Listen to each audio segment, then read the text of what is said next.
En todos lados suelen haber historias aterradoras, unas más populares que otras, pero hoy te estaré contando una que yo no conocía y creo que a muchos de ustedes les va a gustar. Regresaste a la frecuencia. Sabíamos que vendrías. Este es el misterioso sepulcro de la catedral. Recuerda, estás en la frecuencia Nash, el lugar donde le damos voz a tus historias. La primera catedral se construyó en 1521 por mandato y dirección de Hernán Cortés, pero esta catedral guarda un pavoroso secreto que ha permanecido encerrado y sellado durante siglos en un sarcófago de mármol blanco. En el año de 1629 ocurrió una terrible inundación que anegó la catedral, que en ese momento estaba en construcción, y también la sacristía.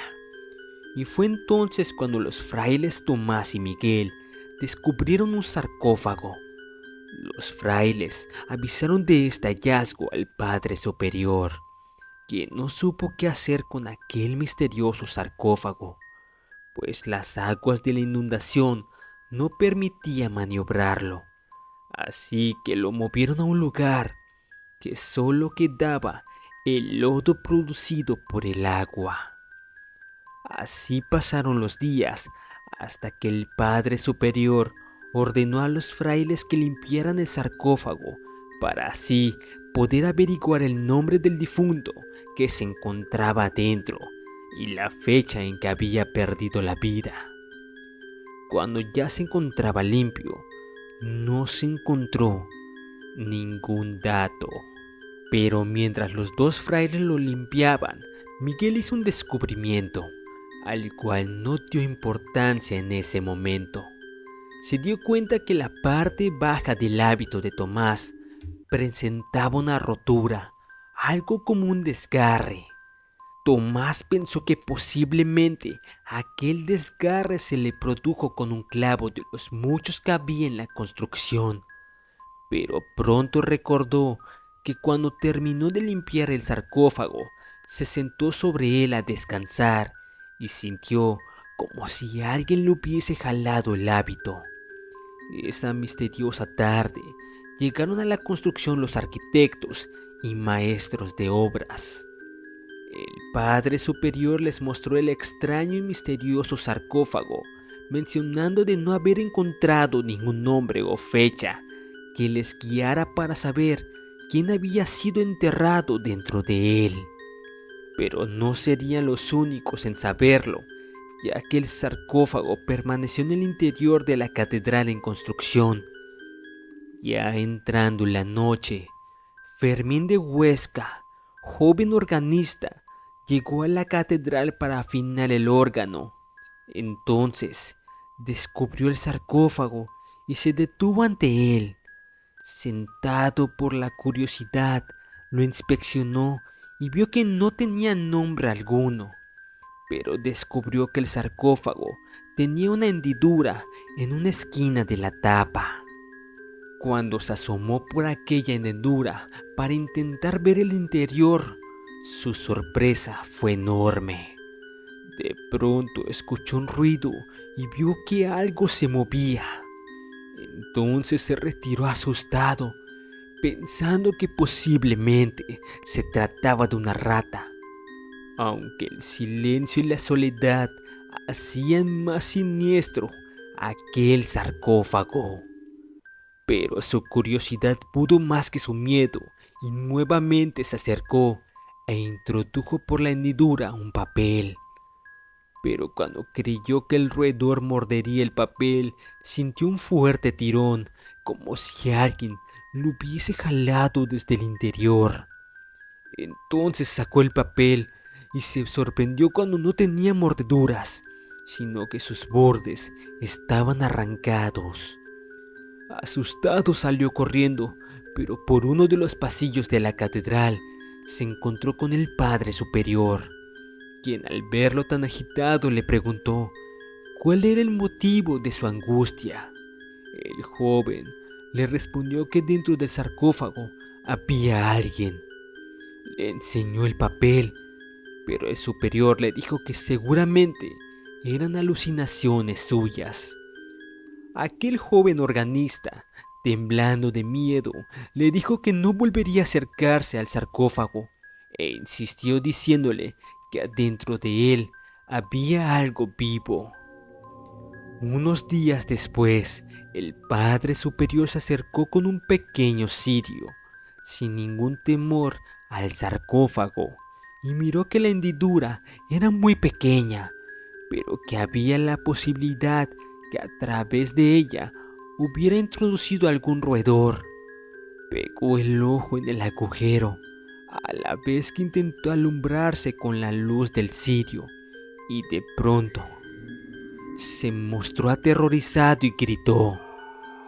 Comenzó a rezar y retrocediendo poco a poco, se alejó de ahí. Al día siguiente, las obras de construcción de la catedral se paralizaron. El franciscano acudió al Santo Oficio. El señor oidor le pidió que le explicara lo que había creído haber visto del sarcófago, pero él no pudo describirlo. Lo único que pudo decir es que era algo espantoso y que tampoco sabía si se trataba de un hombre o de un animal, que quizás eran ambas cosas o que se trataba de un espíritu maligno que había sido encerrado ahí por alguna obra demoníaca. Entonces solicitó al Santo Oficio su intervención para poder sacar del sarcófago la cosa espantosa que ahí se encontraba. El Santo Tribunal ordenó que nadie entrara a la catedral y que esa noche ellos mismos realizarían un exorcismo. Esa noche, a puerta cerrada, el exorcista y la Santa Hermandad llegaron a la catedral después de los rezos, exorcismos y salmodías religiosas. Se ordenó abrir aquel sarcófago. Los hombres trabajaron arduamente ya que la tapa estaba sellada. Pero por fin de muchos esfuerzos, la tapa cayó al suelo, produciendo demasiados ruidos espantosos, como si fueran truenos, tormentas o alaridos. Una fuerte ráfaga de aire apagó los cirios y faroles. Entonces, ante la mirada atónita de los frailes y los miembros del Santo Oficio, algo escapó del sarcófago. Era algo horrible y sin forma. Cuando por fin todo pasó, encendieron los cirios y los faroles, descubriendo entonces que el oidor Cervantes había perdido la vida por el susto. Al seguir alumbrando con el farol, miraron tendido en el suelo a Fray Antonio de Medina, que también había perdido la vida. Posteriormente, otro de los ayudantes hizo otro siniestro descubrimiento. Eran unas extrañas huellas sobre el lodo. Nadie supo qué decir. Entonces, el señor obispo tomó la decisión de consultar con sus superiores de España para que lo ilustraran acerca del horrible hecho que todos habían presenciado. Pero, cuando estaban a punto de retirarse de aquel lugar, otros de los ayudantes se atrevió a mirar al interior. Pero, cuando estaban a punto de retirarse de aquel lugar, otros de los ayudantes se atrevieron a mirar al interior del sarcófago. Todos los ojos se volvieron hacia aquel ataúd de mármol, creyendo que se trataba de otro ser espantoso, pero solo encontraron dos objetos que no hicieron más que aumentar el temor de aquella gente. Ahí estaba el pedazo de hábito de Tomás y el pedazo de papel que introdujo el organista. Nunca se supo qué sucedió, ni qué fue la cosa que se escapó de aquel sarcófago, pero cuenta la leyenda que que en el año de 1935, tiempo en que la catedral fue despojada por pillos y truhanes, fue retirado un árbol llamado ciprés frente al altar mayor, sembrado en 1718 por resultar estorboso, pero se presumía que debajo del árbol fue descubierto el sarcófago. Espero que te haya gustado mucho la historia que te he contado. Y dime, ¿qué te ha parecido? O si sabes de esta leyenda de otra manera. Házmelo saber y así yo te estaré leyendo. Recuerda, nunca estás solo, y menos de noche.